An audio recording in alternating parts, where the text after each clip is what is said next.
The wonder child emerges as we heal and reclaim the wounded inner child.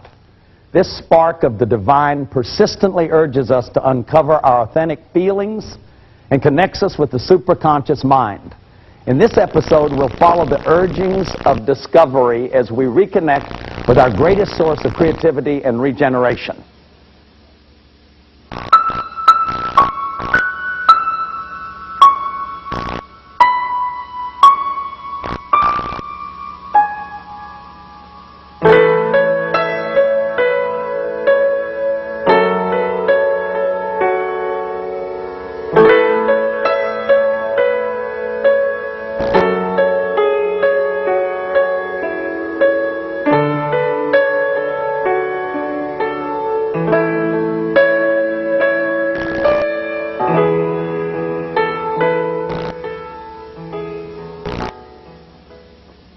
Hello, everybody, and welcome to the show.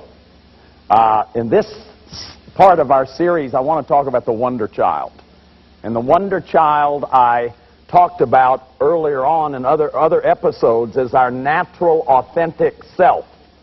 And that's the self that we have to get to by disciplining the wounded child. Marion Woodman says in one place that in order to get to the spiritual power of the wonder child, we have to discipline the wounded child. And what that really means is that this wounded child inside of us is childish. My little wounded child got me in a lot of trouble over the years because he wants what he wants when he wants it. Just recently, I got on an airplane. He saw a stewardess. He said, "I want her." I said, "John, we have to be careful here. I mean, that part of me that's undisciplined, that part of me that didn't get his needs met, and that part of me that I've been working on for a long time. I'm being facetious with that. But the child, it's an example that the child wants what he wants when he wants it, without some kind of structure, without some kind of development. So what we're going to look at as we look at the wonder child is we're looking at the fourth step now in what I'm calling our journey to wholeness. I believe that the fulfillment of human life is to be a whole person, to have all parts connected, to accept yourself just like you are, to be in touch with your feelings, needs, and wants, and your own personal power. We've talked about changing behavior, what I call the recovery part of the work. We've talked about the uncovery part of the work, going back into the family of origin, embracing the pain, doing the legitimate suffering. We can't heal the pain unless we embrace the pain. Then we've been talking about corrective experiences or the cognitive work, literally learning the things that we never learned in these developmental stages, changing our belief systems about ourselves, finding our own personal values. And the fruits of that is to move into a spiritual place. Now, what I mean by spiritual is lifestyle, expanded lifestyle, and inner life, that you have connection with your own inner feelings, needs, wants, and that you have whatever you call your own higher power. But it's about an inner place.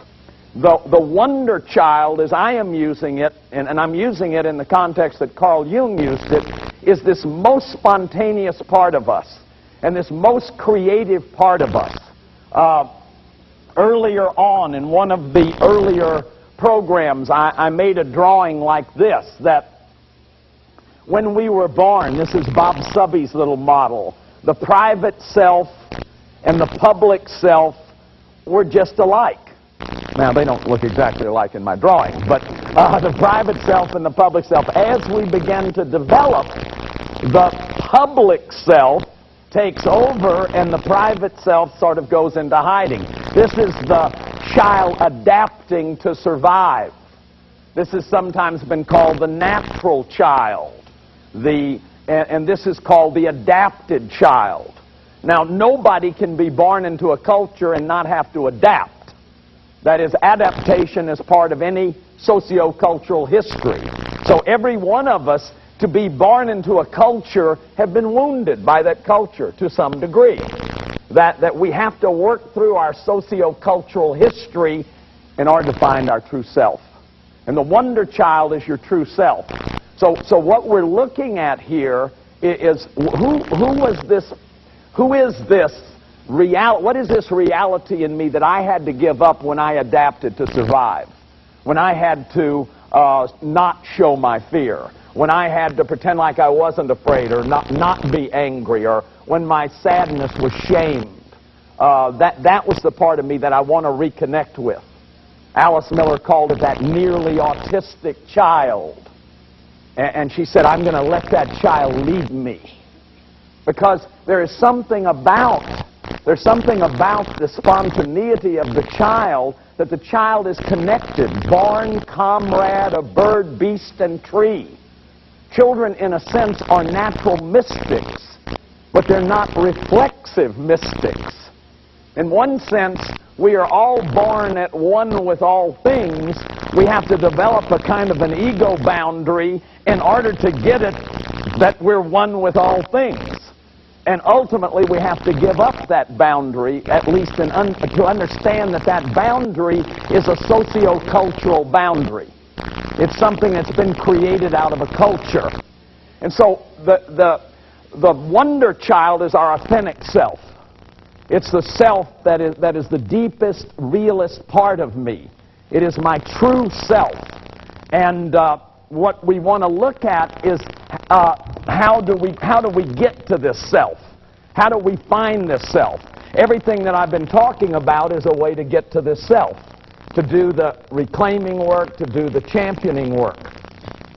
Now, we've got to realize that the wonder child is spontaneous, the wonder child is creative, the wonder child is resilient, the wonder child is all of those things that I described earlier on in the program where I was describing the wonderful child.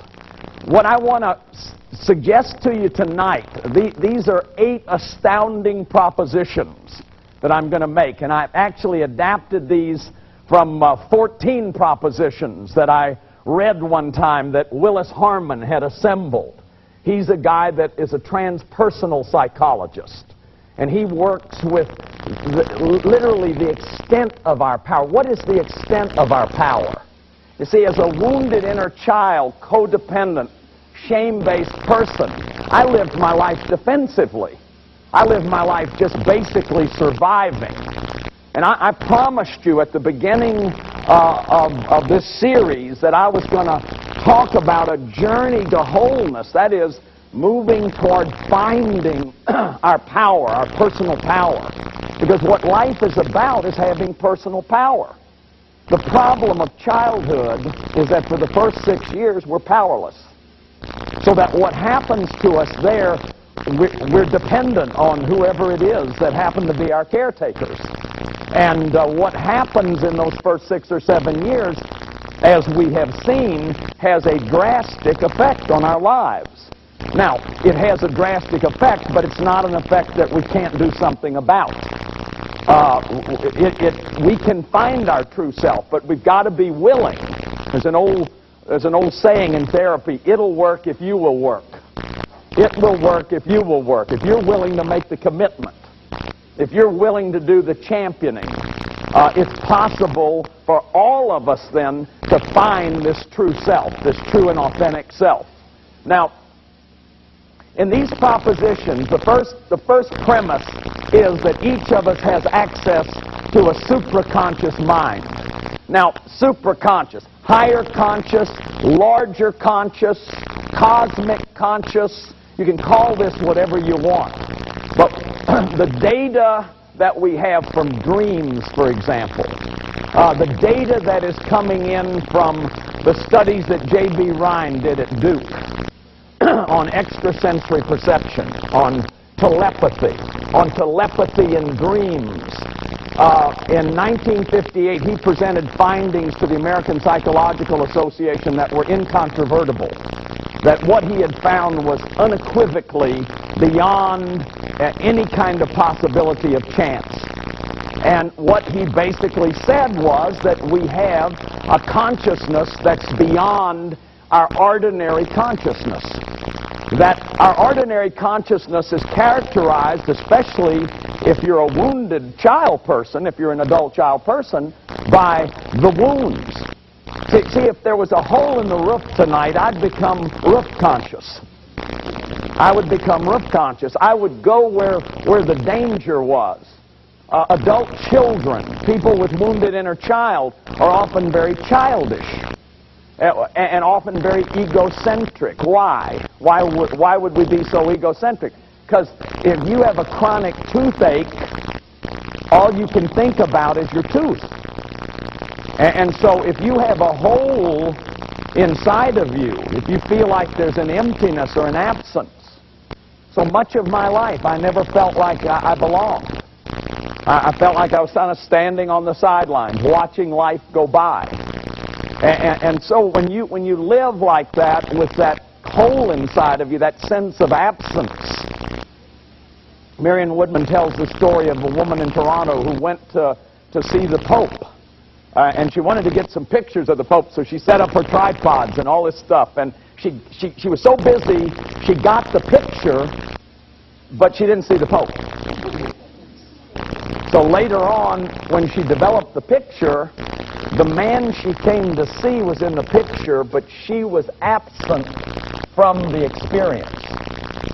Now that's a fantastic description of the wounded inner child, or a toxically shamed human being who is split inside, that we're in our life, but we're not in our life. I used to say I had this exciting first 30 years, I just wasn't in on it. Our people ask me a lot, in interviews, have you ever had an out-of-body experience? And, my answer is I've hardly ever been in my body. So I don't know what you're talking about.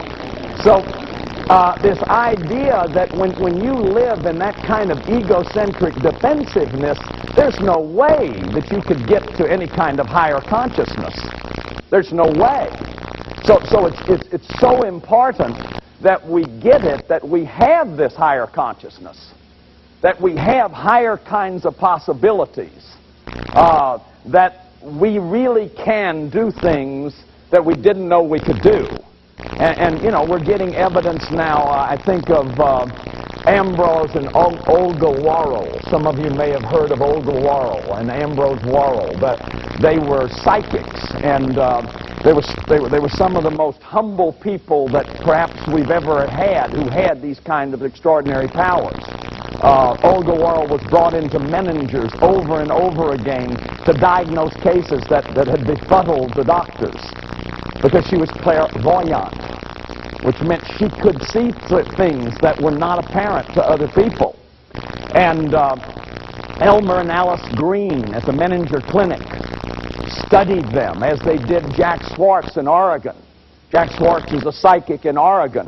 Now, a lot of people get real scared about psychics, and I hear this fanatical New Age sort of phrase that means, I don't know what exactly it means, but for some people it means something terrible. And I don't even know what they're talking about when they use it. But what I'm talking about is not New Age. It's something that's, whatever that means, it's something that's grounded in some pretty sound psychological research. Elmer and Alice Green are pretty sophisticated scientists at the Menninger Clinic, and they studied Jack Swartz.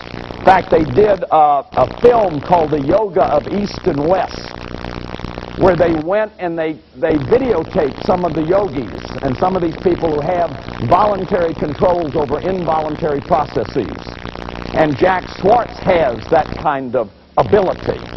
I have seen movies of him taking an 18-inch knitting needle and sticking it through veins with an electroencephalogram, showing that his consciousness stays in alpha brainwave patterns the whole time. And then when he pulls it out, he heals it. He heals the wound himself.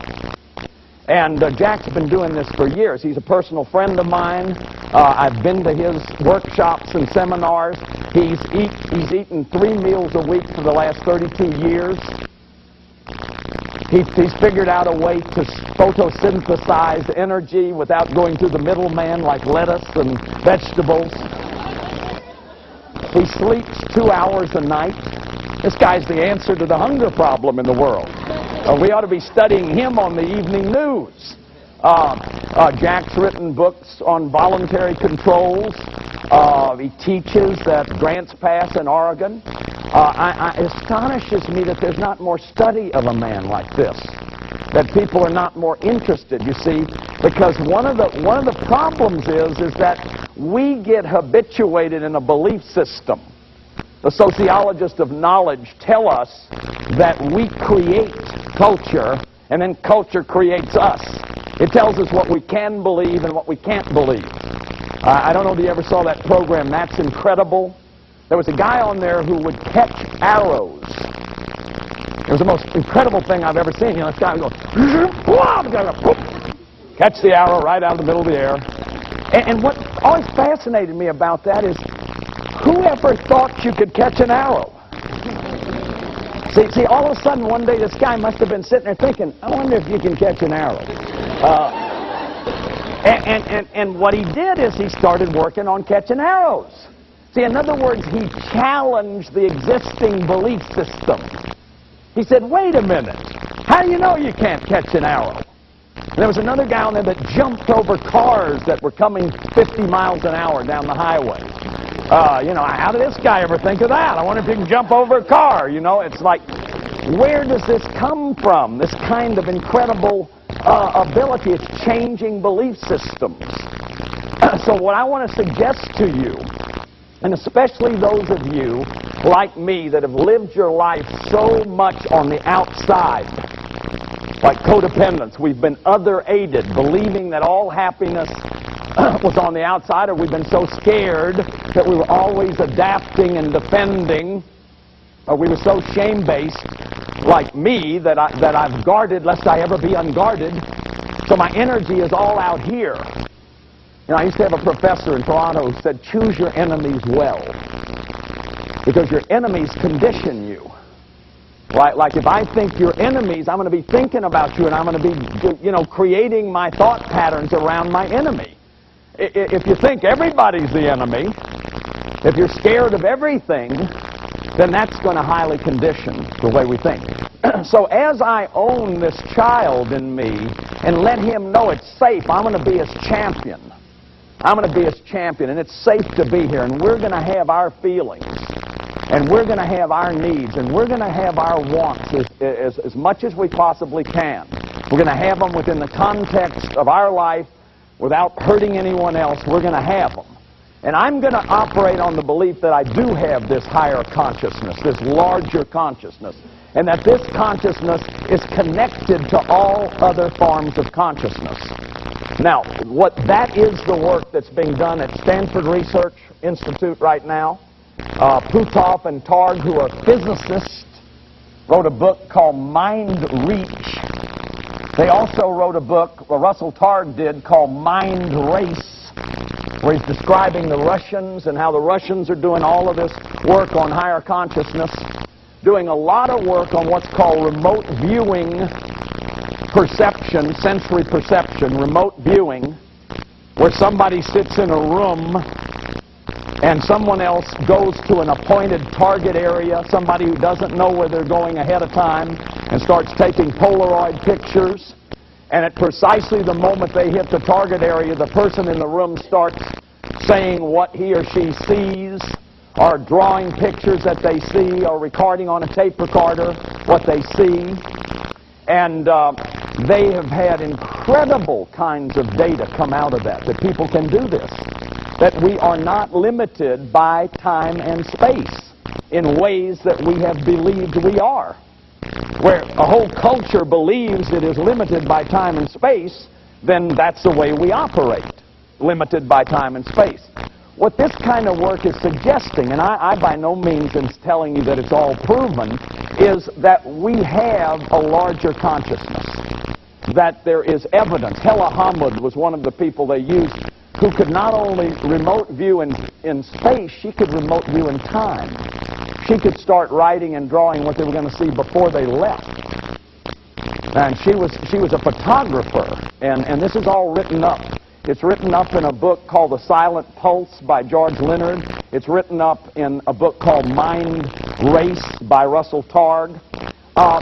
I'm not trying to present this as data, but what I'm trying to present is that there's some possibilities that when you've lived in defensive structures all your life that you've never even considered, that we resist this knowledge. We resist it because of our wounds. We also resist it because of language. See, language cuts the world up. We murder to dissect, Wordsworth said. When you define something, you put limits on it. There are great artists, teachers who don't want their students to have had any formal education, because formal education puts you in all these categories, and you start cutting the world up into all these categories. You see, a little child doesn't have all those categories. A little child has this immediate connection with the world and all the things in the world. Listen to Frances Wicks. She's a Jungian analyst. She says, experiences of timeless realities may come to the very young child. As he grows older, problems press upon him. His ego must grow to meet the demands of greater consciousness. And numinous experiences may appear to be forgotten by the ego, but remembered by the higher self. Now, a little bit later in the program, I'm going to do a meditation with you and talk about some of the ways that we could connect. Suppose that was possible. Suppose it was possible that your child, your wonder child, really knew a lot of stuff. That you know a lot more than you know you know. That right now in your unconscious, there's a lot of stuff you know that you didn't know you knew. There's a lot of stuff that you've done in your life that you didn't know you could do. There's a lot of things that you got through that you didn't know you would ever be able to get through. And you're not thinking of those things right now. You're not thinking of those things because, you see, the sort of consciousness is focused. That's why the Buddhists talk about ignore ants. You see, that when I'm looking over here, I'm not looking over here. It's why the Buddhists say that if you're in human form, there's always going to be suffering. Why? Because you don't have this full knowledge that you could have. So let's say we resist this knowledge. Culture tells you how to be a man, how to be a woman. It tells us how the world is. Oh, that's a, you know, I've given lectures on this. Oh, people say, oh, that's a bunch of hogwash. And yet we've got data on it. Ken Pelletier, right here in San Francisco at the Langley Porter Neuropsychiatric Clinic, has done all kind of stuff on the powers of mind. So all I'm suggesting to you is that we do resist this knowledge, and the more that you're willing, the more you feel safe in your life, the more that little child in you feels safe, the more you'll begin to come out. And you'll begin to let yourself have this part of you, which I'm calling your wonder child. This part of you that no one's ever been like this before. There's never been anybody like you. And there never will be anybody like you again. That all consciousness is purposeful. Now, let me go back to this point just for 1 second. The idea of that extrasensory kind of knowing is that we're really not limited. That we really are all connected in consciousness. That's why you can be telepathic. That's why you can be clairaudient or clairvoyant. My mother was, I know. Wasn't your mother clairaudient or clairvoyant? She knew. She knew every time I was drunk. She knew every time I was drinking. It was awesome. And you know, as people hear this kind of material, they come forth and they say, yeah, you know, I knew right when my son was having the accident. I knew right when my cousin was dying. I knew things that I could not have known by ordinary consciousness. Consciousness is purposeful. Now one thing I want to jump here for a second to 7. Mind and matter are both energy. That's what Einstein taught us. So what does that mean? It means that body and mind, it means that consciousness is energy, and that when we look at consciousness, it's purposeful. I mean, you don't just go around in circles all day long. You go in some direction. Consciousness is intentional.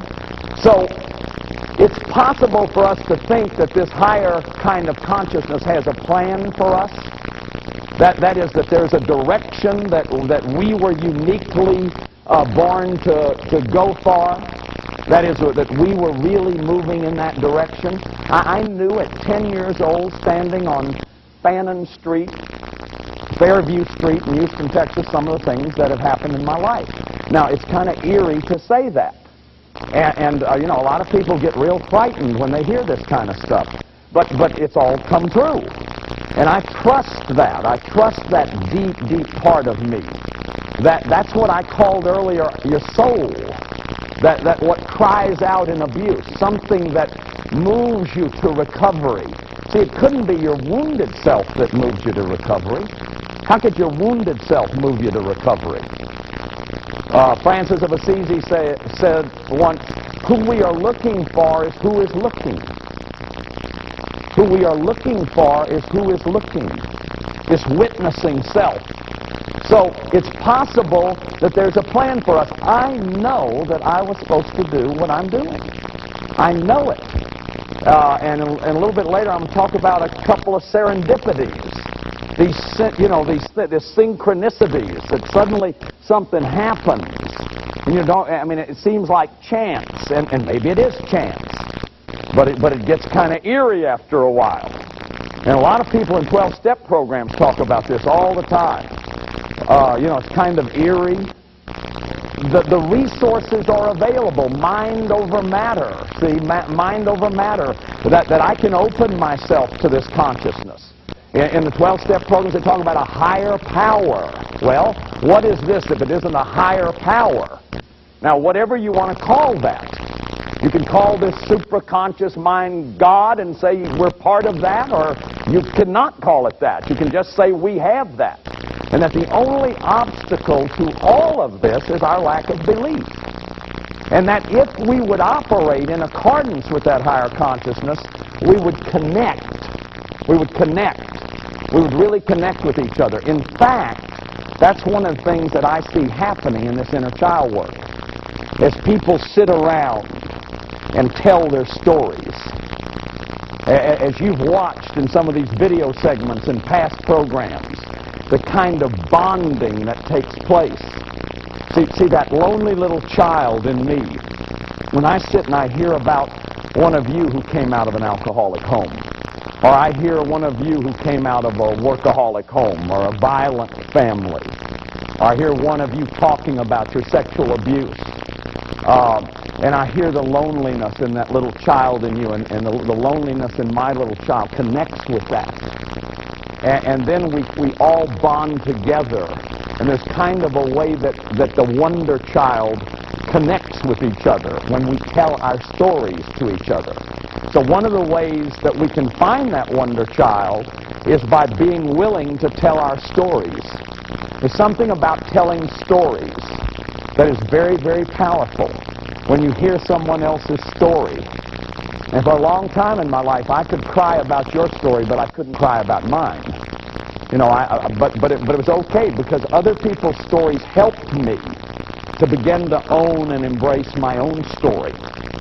So these are the propositions that there is this wonder child in us, and that there are ways to connect with this wonder child, which is this higher kind of consciousness. And here are some of the kinds of things that I talk about. What I call energetic emergences, or what Carl Jung called energetic emergences. Telling our stories is one of the ways to connect with the wonder child. That is, you connect with that authentic little person, and it's okay to come out of hiding because you're telling me about your pain. It's okay for me to come out of hiding because you're telling me about what happened to you. See, one of the things I know is that when people are willing to stay in their pain, when people are willing to be rigorously honest, when we're willing to be vulnerable, one of the things we're working on in our treatment center is being in our healthy shame. I told you the story about somebody confronting the staff, and our director saying, you're absolutely right. That's what I call healthy shame. I mean, it don't say you're right if it isn't right, but it was right. And healthy shame means that you be vulnerable. If I tell you about raging at my children, you can come out of hiding if that's what you've done too. I hope you haven't. But by any one of us willingness to be vulnerable with the rest of us, then it allows us to come out of hiding. And then, you see, when it's safe, because I guarantee you can't do inner child work, you can't heal shame if it isn't safe. One of the things we found in our treatment center is you cannot do this work if it isn't safe. And we found that therapists shame people in very, very unusual ways, that, you know, if I'm overly attached to my own theories, like if I believe that everything's about an Oedipal complex, I'll start asking you the kind of questions, and before I'm through, I'll get an Oedipal complex out of you. And if you're a good shame-based person, and I'm not getting the Oedipal complex I want, you'll pick up that I'm disappointed. And you'll feel shamed that you're not getting this right as a patient. I went to a psychiatrist one time, and I became the kind of person he needed to feel good about himself as a psychiatrist. Because as a good shame-based person, I could pick up the micro-calibrations in his face. And he was a very rigid therapist. He had a very clear idea. And I don't mind somebody being that if they tell me ahead of time, here's my model, here's what I use, but you know, don't lay it on me. Persistent childhood memories. Persistent childhood memories. Carl Jung talked about a place in his memoirs where he was stuck. He was stuck in his thinking. In fact, he was very disturbed. And he went to his own therapist. And he got in touch with a memory when he was 10 or 11 years old, where he had been playing with blocks and mud and bottles and building castles. And his remark in his memoirs was, there's some kind of energy left in this memory, because I went right to it. I'm going to do a meditation with you in a little bit about this. Finding a memory that may still have energy. He went to this, and what he did is for several months, every day at noon he started playing with mud and blocks and bottles and building. And he would play with them in the evening. You know, folks were probably pretty alarmed by this. But he said, I have to do this. I have to do this. There's something in my little boy, and this is what I call the wonder child. There's something in my wonder child that's trying to get my attention about this.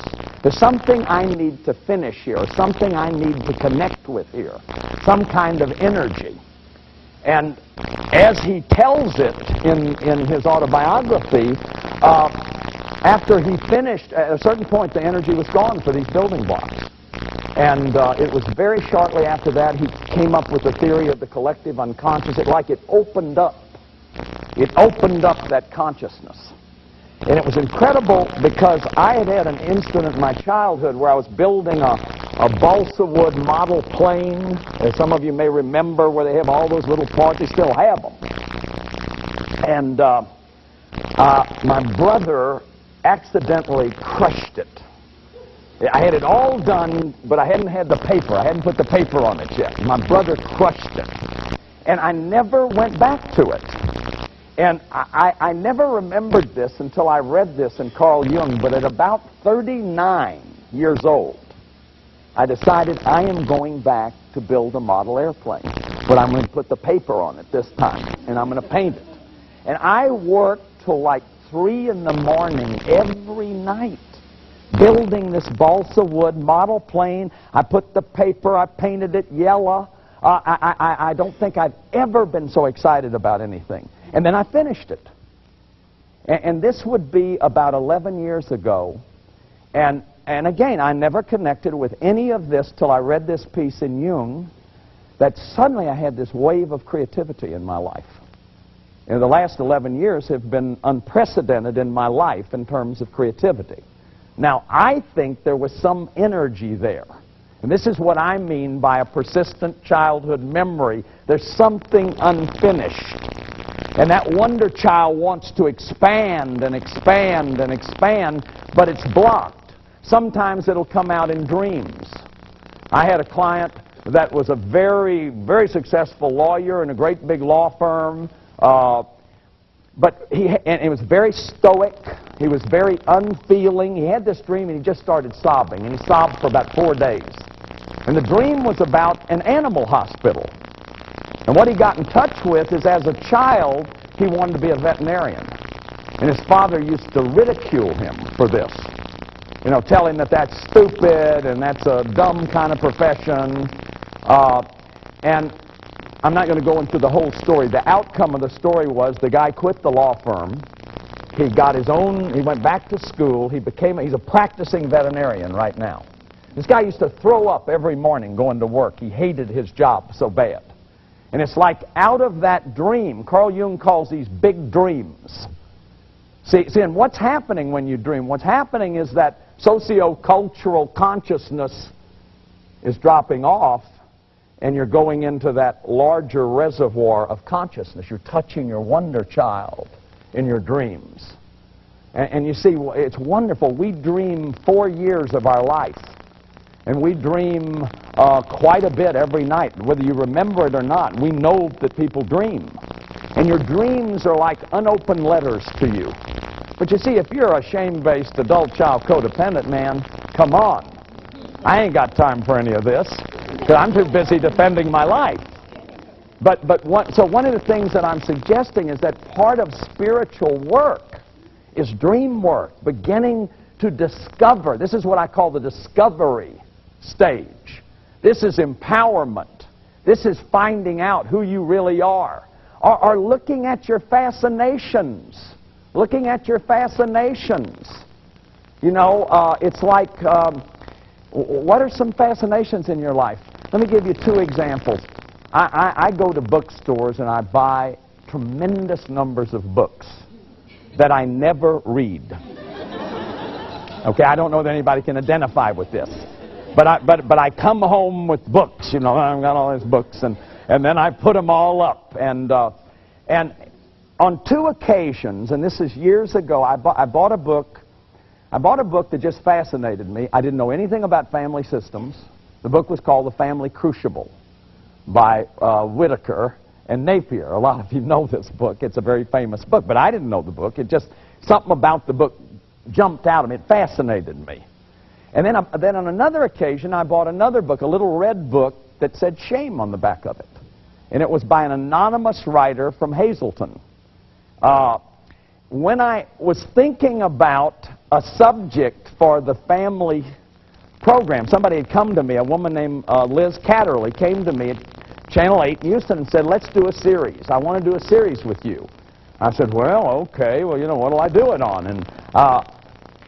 And she said, well, anything you want to do it on. And it was this book that I went to one day and started reading, and I couldn't put the book down. I had known some things about family systems, but I hadn't really gotten connected with it. From that book, I read Sharon Wexheider Cruz's book, where it talked about the family and the alcoholic family, with the alcoholic, the chief enabler, the lost child, the hero, and the scapegoat. And I said, oh my gosh, there's my family. And it was out of that I did the family series. Then later on, when I was writing the book on shame, I was stuck. I had read what was available, Gershon Kaufman's book. I had read the book called Facing Shame by Fossum and Mason. But there was something about, and I didn't even know this at the time. I didn't know that we only had 1 word in English for shame and that other languages had 2 words. But it was about healthy shame, and that there was another kind of shame, that there was a healthy shame and there was a toxic shame. Well, I went to this little red book. And in this book, that book was a great inspiration for me. Because in that book, that was the book where they talked about the more than human, less than human. These 2 polarities, that shame was the permission to be human. Later on, I found out that Max Sheeler had said that shame is something that's specifically human. Gods don't have shame, and animals don't have shame, only us. And cross-cultural studies, shame is a naturally occurring emotion. But here were 2 books that I had been fascinated by. I don't know why I bought those books. Now, you know, you could say, oh man, that's just a coincidence. Maybe it is. But what I'm suggesting to you tonight is to start looking at that kind of stuff. People that you're fascinated by. People who you're fascinated by that you don't like. That's really interesting. You might really want to take a look at that one. For example, I did a workshop one time with David Garden, who's a wonderful NLP, neuro-linguistic programming teacher. And David said, you know, get in a group. He had us all get in a group. And he said, now don't go get with somebody that you like or know. You know, it's like what? You know, because what happens if somebody says, you know, form a little group, you're going to get with somebody that's familiar to you, right? Well, that's just the person you'll learn nothing from, right? Because that's the one you're most like. He said, get with somebody that just turns you off. And like 3 women came over to me, which was not a happy moment, actually. But the whole point of it was that, you see, sometimes when you're fascinated by somebody, and it may be a negative kind of thing, it's something to really take a look at. It may be something, there's something you need to learn there. There's something you need to know about.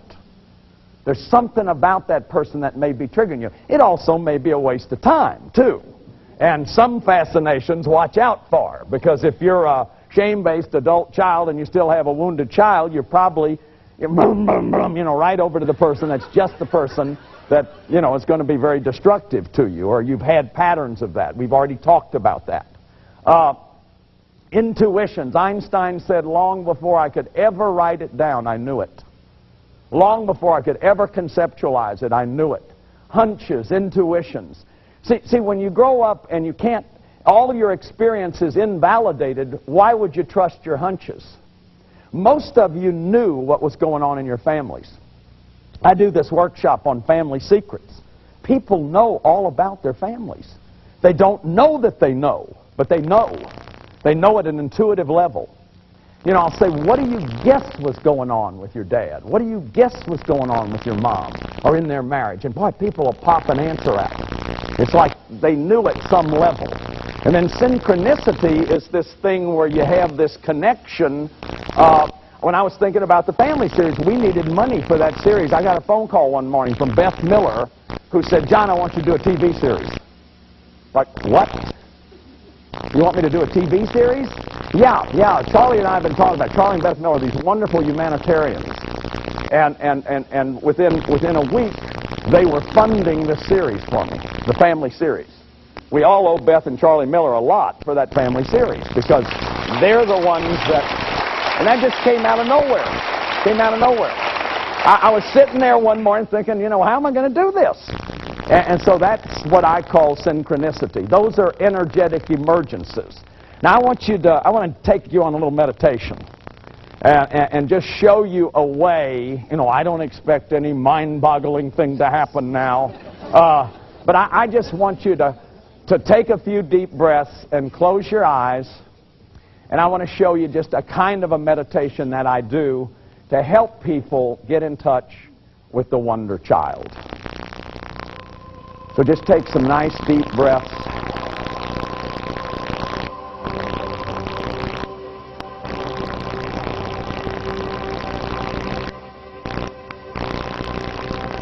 And just imagine that you're standing before a door. You're standing before a door, and you can either see it or you can touch it. Just open the door and see a winding corridor or hallway and walk down that hallway. And at the end of that hallway is a room. And just walk into that room. And make this room any way you want it to be when you walk in there. This is your room. You can have it any way you want it to be. You can put furniture in it. You can put gold inlay in it. It can be simple. It can be elaborate. This is your room. This is a metaphor of your inner space.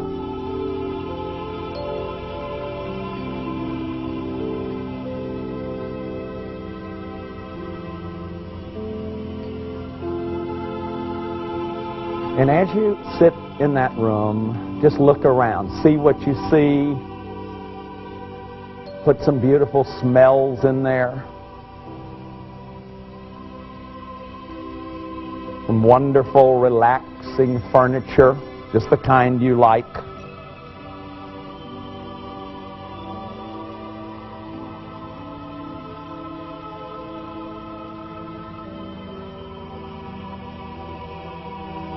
And then just see a child appear to you at whatever age they come. A little child, beautiful, see a beautiful little child. Just a natural, wonderful child. And get a sense that this is the child that you once were.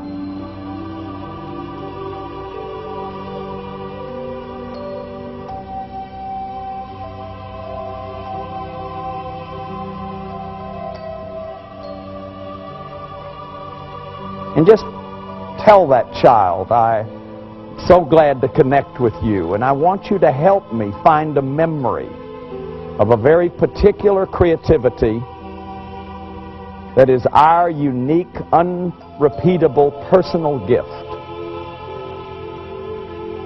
And don't get scared by that. Just let that child take you now to a long forgotten memory of a pleasant kind, a long forgotten memory of your childhood.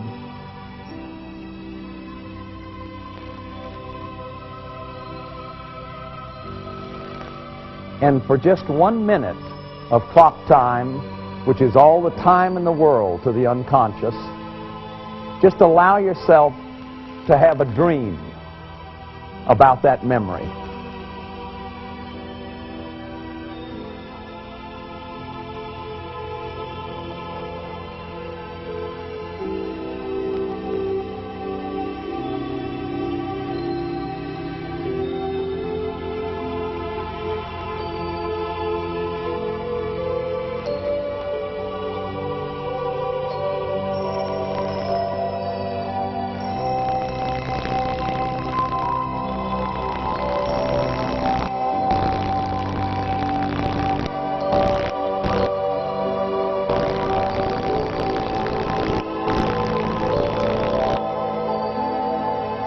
And then whatever you get in that dream, just take it with you. It's okay whether you understand it or not.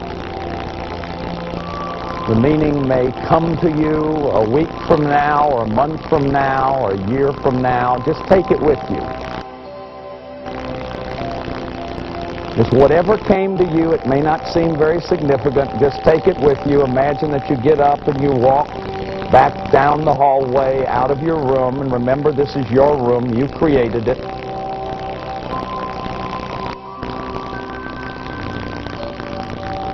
Walk back through the door. Imagine you're walking back into your seats in this room, in this theater. You can feel the back of the chair you're in. You can feel your clothes on your body. You can feel the air in the room. You just take a real deep breath. Real deep breath, and open your eyes as you exhale. Just take a deep breath and open your eyes as you exhale. Now, whatever you got, later on you can share with your neighbor, you can talk about it. Just stay with it. Just live with it for a little bit. And just trust that there is a deeper kind of consciousness that we have. You may not have got it in that 4 minutes. But you might want to take 30 minutes and sit down and just say, let me go back through my childhood memories. Let me see if I can connect. Georgia O'Keeffe tells about laying there at 5 months old, looking at the patterns in her aunt's rug, and those became the very patterns, the core patterns of her painting years later. Teilhard de Chardin talks about collecting rocks. Einstein talks about a magnet he had when he was 5 years old. Trust that there's energy in that child, in that wonder child. And no matter what you got out of that, just really trust that there is this deeper place inside of you, that you can go in there. You created a room just now, and you can have this room. It can be your special place, a place where no one else can come. Creativity is our birthright. Creativity is what the wonder child is. The wonder child celebrates life. Listen to this poem. I just sort of this was a poem I ran across the other day. It's by William Alexander Percy. It's a limited edition of poetry on silence and of stars, it's called. Of silence and of stars. This is the wonder child. I have need of silence and of stars. Too much is said too loudly. I am dazed. The silken sound of world infinity is lost in voices shouting to be heard. I once knew men as earnest and less shrill, and under meaning that I caught I miss, among these ears that hear all sounds save silence. These eyes that see so much but not the sky. These minds that gain all knowledge but no calm. If suddenly the desperate music ceased, could they return to life? Or would they stand in dancers' attitudes, puzzled, polite, for an encore to fill the ghastly pause? I do not know. Some rhythms there may be I cannot hear, but I must go back where the breakers of deep sunlight roll, across flat fields that love and touch the sky, back to more of earth and less of man, where there is still a plain simplicity and friendship poor in everything but love, and faith unwise, unquestioned, but a star. Soon now the peace of summer will be there, with cloudy fire of myrtles in full bloom. And when the marvelous wide evenings come, across the molten river one can see the misty willow green of Arcady, and then the summer stars. I will be home. That's the wonder child. That's the wonder child, expressing that sense of we belong to this earth. All of us belong to this earth. Now, I don't want to over-idealize the wonder child. Sam Keen says we become human only by leaving Eden, mature only by realizing that childhood is over. We come home to the fullness of our humanity only in owning and taking responsibility for present awareness, as well as for the full measure of our memories and dreams. Graceful existence integrates past, present, and future. But it's a beautiful idea that my adult can have this wonder child as a resource, that I can use my adult experience, and I can have this rich creativity. That's our birthright. T.S. Eliot said, "Do I dare disturb the universe?" And James Joyce said at the end, the portrait of an artist, "Welcome, O life. I go forth for the millionth time to encounter the reality of experience and to forge in the smithy of my soul the uncreated conscience of my race." That every single one of us are called to be a creative act. There was a time, Wordsworth says, when meadow, stream, and every common sight did seem to me apparelled in celestial light, but those things I used to see, I see no more. That's the old, aging Wordsworth. The vision and the dream. See, what I'm saying is that you can see them again. By embracing this wonder child, by being willing to embrace the pain of reclaiming the inner child, by loving and nurturing and championing that child, we can touch this wonder child again. This wonder child, Hopkins. You know Gerard Manley Hopkins? "Glory be to God for dapple things, for skies of couple color as a brinded cow, for rose moles all in stifle upon trout that swim, fresh fire coal chestnut falls, finch's wings. Whatever is fickle, freckled, who knows how? Who knows how to make a freckle? Finch's wings, those rose moles all in stifle on trout that swim." That's the wonder child. Look at the dolphin, boss, Zorba.